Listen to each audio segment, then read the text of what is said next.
Salut à tous et bienvenue sur Geeko World. On est le lundi 14 octobre 2024, il est quasi 13h et on va faire le point sur l'actualité manga et animé des derniers jours. On n'a pas pu faire un point ces derniers jours là, parce qu'il y a pas mal de choses, j'étais pas mal occupé, mais bon bref. Grosse émission, centrée surtout sur One Piece, aussi bien l'animé que le manga, et on va également parler un peu jeux vidéo avec Pokémon. Game Freak a subi pas mal de gros leaks dans la tronche. Il y a plein de dossiers qui n'arrêtent pas de tomber, donc on va en parler, on va évoquer ça. Mais ouais, on va dire que c'est pas une bonne semaine pour les fans de One Piece. Bref, on va directement sur X. Petit point sur la rumeur de la semaine concernant l'anime Kagurabashi. Encore une fois, c'est une rumeur, prenez ça avec des pincettes. Anitsumi nous rapporte que, bon, déjà il nous a rapporté qu'un gros studio serait sur le coup, ce qui m'étonne pas. Là, le projet avance, apparemment les studios se battent ensemble pour avoir le projet. Apparemment, Studio Mappa serait en lice. Le nom revient un peu trop sur la table et sur le devant de la scène pour moi en ce moment, pour que ça soit vraiment une grosse information. Après, on sait qu'ils sont un peu gourmands, Studio Mappa, et ils se prennent un peu les pieds dans le tapis, on l'a vu avec Chainsaw Man. Affaire à suivre, mais en tout cas, ça serait eux qui seraient en lice voilà, pour le projet d'anime Kagurabashi. One Piece, alors, One Piece, très bonne nouvelle. Parce que si vous êtes allé au Japon, il y a des trucs au Japon qui existent qui s'appellent des Mugiwara Store. En gros, c'est comme les Pokémon Store. En gros, c'est des boutiques entièrement dédiées à la licence One Piece. Il y en a vu une à la Tokyo Tower qui a fermé, que j'avais eu l'occasion de visiter avant la fermeture, c'était pas mal. Mais bref, si vous êtes fan de One Piece et que vous avez déjà mis les pieds au Japon, vous avez déjà lâché normalement beaucoup de thunes dans ces magasins. Parce que t'as plein de produits dérivés, t'as des tasses hyper qualitatives, t'as des dessous de verre, t'as des posters, t'as des répliques de planches de manga, t'as des pins, enfin bref. T'as absolument tout. Pas mal de goodies et tout. Et ça y est, un One Piece Pop-Up Shop va ouvrir à Paris. Donc ça se passera du 19 octobre au 3 novembre 2024. Alors oui, ça sera temporaire, mais c'est déjà une bonne chose. Voilà, pour ceux qui habitent à Paris ou les alentours, voilà. Profitez-en. Moi perso, j'avais déjà fait le plein à l'époque dans les One Piece, enfin les Mugiwara Store là, au Japon et tout. Donc j'ai pas de... Voilà, j'ai déjà les goodies que je voulais obtenir à l'époque, mais ça peut être pas mal, hein. Surtout qu'en ce moment, ça serait apparemment centré sur Egghead, qui est l'arc du moment. Allez checker ça si vous êtes dans le coin. L'anime Windbreaker saison 2, qui a eu son petit succès, mine de rien, a fait l'objet d'une nouvelle affiche publicitaire, donc un nouveau visuel si vous préférez. Hop, juste ici, honnêtement, le visuel, il claque. Et pour rappel, la saison 2 est prévue pour avril 2025, donc dans 6 mois, on y sera rapidement. Le premier épisode de Dragon Ball Daima est sorti, n'hésitez pas à les mater ma review. C'est une grosse review de 22 minutes, hein. Comme d'habitude j'aborde ça à ma façon, c'est-à-dire sans surhype, sans rajouter, sans artifice, je vous donne mon avis, de façon assez neutre entre guillemets. Donc allez mater ça si vous êtes fan de Dragon Ball Daima, il y avait vraiment de très très bonnes choses là-dessus. Et on sait que voilà, suite à la diffusion de Dragon Ball Daima, c'était en top trend mondial, donc c'est dans top tendance mondiale. Dragon Ball Daima, on l'avait vu même sur Twitter et tout, donc c'est une très très bonne chose pour Dragon Ball. L'affiche de la saison finale de My Hero Academia, on en avait parlé, la prochaine saison sera la dernière, ça sortira en 2025. Et donc l'anime s'est offert en attendant une affiche officielle que je vous mets juste à l'écran, juste ici, donc le final pour 2025. Petit truc pour les fans de Fairy Tail, je sais que c'est un truc qui est pas mal décrit en France, il y a plein de gens qui aiment bien casser du sucre sur le dos de Fairy Tail, mais ça reste une bonne œuvre, honnêtement on va être sincère. Écoutez, le spin-off de Fairy Tail, Hundred Year Quest, s'est offert son nouveau visuel, voilà, pour l'anime. L'anime, il y a vraiment plein de choses qui m'ont pas plu sur cette suite, après c'est pas le lieu de la vidéo, mais on pourrait peut-être en reparler à l'occasion. Nouveau visuel donc pour le prochain anime Gintama Class 3Z Ginpachi Sensei, ça sortira en octobre 2025, donc dans un an. En attendant, voici le visuel de l'anime. Kowloon Générique Romance va faire l'objet d'une adaptation en anime en 2025, donc c'est pas mal que ça arrive en anime, à faire à suivre, à voir si la qualité sera au rendez-vous. Et là on va taper dans le dur les amis, là on va vraiment taper dans le dur avec des mauvaises nouvelles. Alors il y a deux façons d'aborder la news. Pour ceux qui sont pas à jour sur l'anime One Piece, c'est une très bonne chose parce qu'ils vont pouvoir rattraper, ils auront 6 mois de sursis, j'ai envie de dire, pour rattraper et se mettre à jour sur l'anime One Piece, donc tant mieux pour eux. Et pour ceux qui sont animés only, eh ben ça va être un peu plus compliqué parce que, bon, si vous lisez le manga, vous connaissez l'histoire, donc à la rigueur, c'est pas grave, voilà, c'est le petit bonbon, c'est le petit chocolat qui accompagne le café, vraiment, l'anime One Piece pour moi. Donc, voilà, c'est rendu bonus. Perso, je me mate que des épisodes de temps en temps parce que je trouve que le rythme est catastrophique, mais ça, c'est un autre sujet encore, je n'ai pas envie de me faire des ennemis. Mais pour les animés only, ça va être compliqué parce que n'importe quoi, l'animé va entrer en pause pour un hiatus, donc une grosse pause juste de 6 mois, jusqu'à avril 2025, vous avez bien entendu, pas d'animé One Piece, ou en tout cas pas d'épisode inédit pendant 6 mois, Le but est tout simplement d'améliorer la qualité de l'animé et de tout simplement, je pense, réduire le rythme qui est toujours catastrophique parce que un chapitre ou un demi-chapitre pour un épisode, c'est pas possible. C'est pas possible. Moi, je fais partie des gens qui pensent que One Piece devrait être saisonnier. Alors, ça serait audacieux, il y a des gens qui râleraient, mais on y gagnerait 100 fois en qualité. Au pire, tu fais une saison de 13 à 20 épisodes par an. Voilà, tu peux faire ça, tu prends le temps, il y aura un meilleur rythme, on serait moins chier. Donc voilà, pas d'épisode Egghead va être en pause. Pas d'épisode jusqu'à avril 2025. À un avis, ça c'est qu'une théorie de ma part, mais ça risque d'être prolongé, on verra bien. Du coup, en attendant, l'anime One Piece ne va pas être supprimé de l'antenne, au contraire. En fait, l'anime va continuer, mais avec une réédition, une nouvelle sortie de l'arc de l'île des hommes poissons. C'est-à-dire qu'en fait, l'anime commence à dater, parce que moi j'étais en seconde à l'époque quand c'était diffusé, l'arc des hommes poissons, et c'est vrai que la qualité de l'animation, c'était pas ce qu'on avait aujourd'hui. Et donc, vous allez voir, ça va sortir dans une toute nouvelle version, réanimée avec les effets actuels, l'animation du jeu actuelle. En fait, en gros, on va retrouver le travail qu'on a actuellement sur les nouveaux épisodes, sur les anciens épisodes. Et je vais vous montrer quelques captures d'écran. C'est assez impressionnant. Donc c'est cool. Écoutez, pour moi, c'est une bonne chose cette pause. L'animé One Piece Fan Letter, l'épisode spécial, sera diffusé le 20 octobre 2024 sur Netflix. Et voici un petit trailer, on en avait déjà parlé. On va faire un point sur les ventes des nouveautés manga de Shueisha et du Jump au Japon. Alors, qu'est-ce qu'on peut retenir là-dessus? Eh bien, toujours une performance assez intéressante pour Astro Royal. Alors, ça explose pas les compteurs, ça décolle pas, mais ça reste cohérent.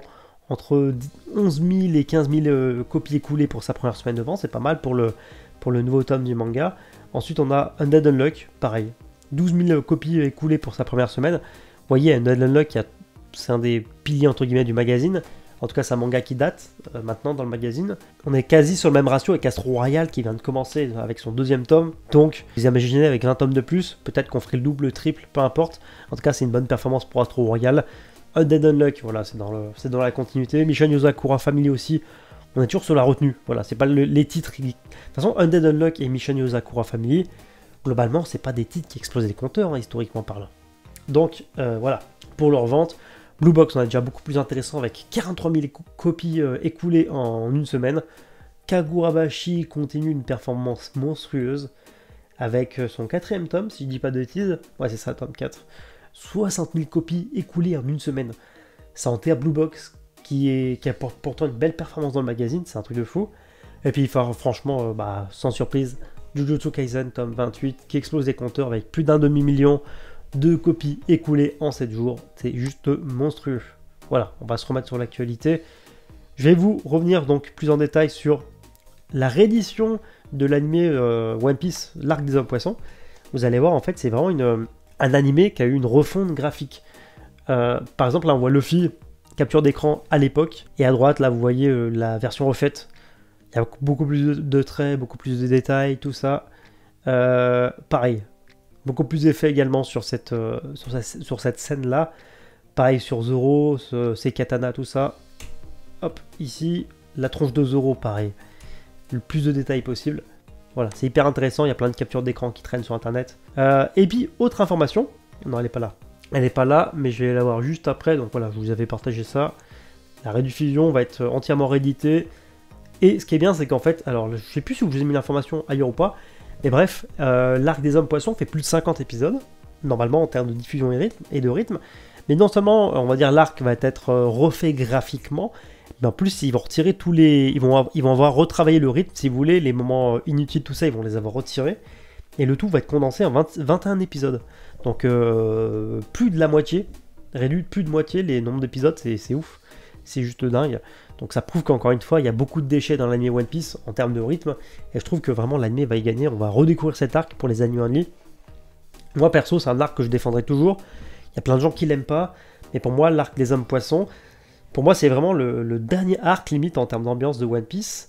Qui avait ce côté un peu ambiance de la période post-ellipse. Enfin, avant l'ellipse quoi. C'est-à-dire que pour moi, avant One Piece, il y avait vraiment un côté aventure qui se dégageait du manga.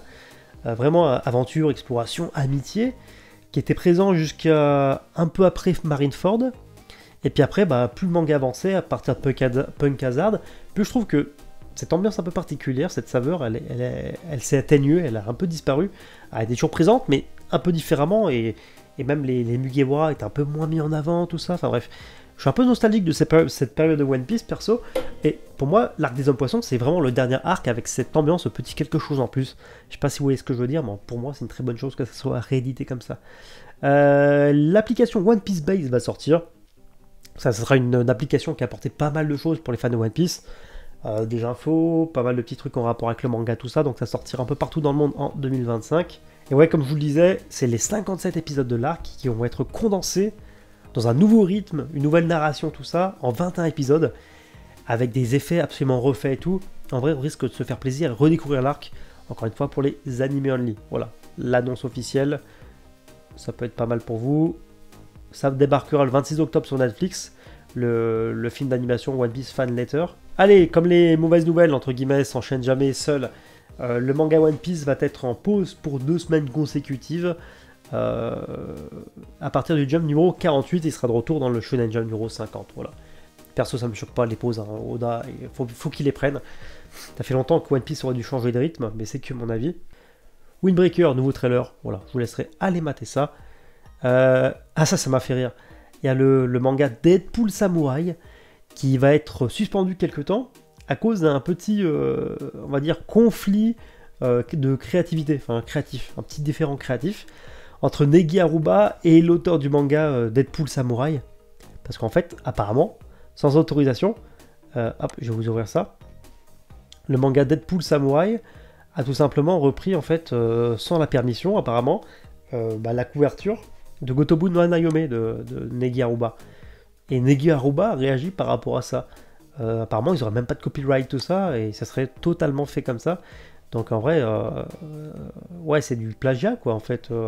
Dès lors qu'ils n'ont pas eu l'autorisation, c'est un clin d'œil, certes, mais ça reste du plagiat. Et donc, apparemment, il y a un petit différent là-dessus, donc le manga est suspendu pour l'instant. C'est un peu hallucinant pour un manga de cette... voilà, c'est quand même une grosse licence, Deadpool, donc ça, c'est faux.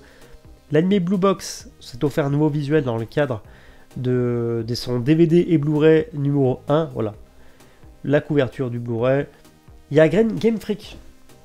Game Freak qui a un peu pris cher parce que, pour parler jeux vidéo, on va pas s'attarder là-dessus à 100%, mais il y a eu un gros piratage au mois d'août. Des bases de données de Game Freak, des mails, tout ça, plein de mails qui ont été comment dire, hackés, piratés. Et donc il y a plein d'informations qui ont fuité. Et tout a commencé à sortir ce week-end, quoi. En gros, hier et puis aujourd'hui, il y a plein d'informations qui sont sorties par rapport aux prochains jeux, par rapport aux prochains projets, des films live action, des animés, tout ça. Je vous mets un petit résumé en fin de vidéo. Mais c'est assez fou. Il y a un nouveau film qui serait prévu en 2024 pour Pokémon apparemment. Voilà, petit visuel également.